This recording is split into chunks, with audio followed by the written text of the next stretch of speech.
பிரயோஜனமாக நம்மளுடைய வாழ்க்கையை செலவு பண்ண வேண்டும். ஆமே. உபவாச நாளில் கரெக்டாக உபவாசத்தை ஜெபம் பண்ணணும். பேருக்காக நம்ம என்ன செய்யக்கூடாது, வந்தோம் உட்காந்தோம் தூங்கணுன்ட்டு போயிடக்கூடாது. ஞாயிற்றுக்கிழமை ஆராதனை வந்தோம் உட்கார்ந்தோம் எனக்கு என்னன்னு போனோம்னு போகக்கூடாது. வந்து நல்லா கைகளை தட்டி ஒரு அபிஷேகம் இருக்குதா சபையில்? ஒரு அபிஷேகம் உங்களுக்குள்ள இருக்கா? கேட்டால் என்ன சொல்லுவீங்க? நான் ஆண்டவருடைய பிள்ளை. அந்நிய பாச பேச சொல்லு, ஒவ்வொரு நிமிஷம் பேச சொல்லுங்க பார்ப்போம். ஒரு வாய் கூட பேசாது, ஒரு வாய் கூட திறக்காது. ஏன்னா அபிஷேகம் இல்லை. ஆனால் கையில் பைபிள் இருக்கு.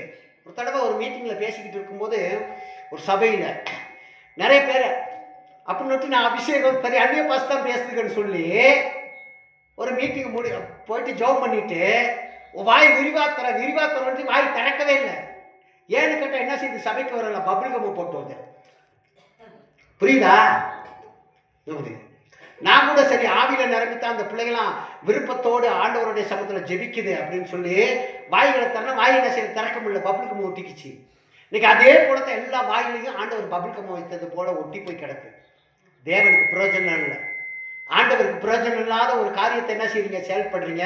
அது என்ன செய்யணும், உங்களுக்கு லாபத்தை கொண்டு வரும், நஷ்டத்தை தான் கொண்டு வரும். நஷ்டத்தை நல்லா சுதந்திரமாக பெற்றுக்கொள்றீங்க.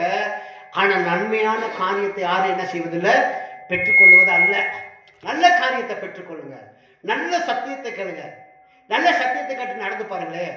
சத்தியம் நம்மளை அப்படியே தாங்கும், அப்படியே தப்பி வைக்கும், அப்படியே உயர்த்தும், அப்படியே மேன்மைப்படுத்தும்.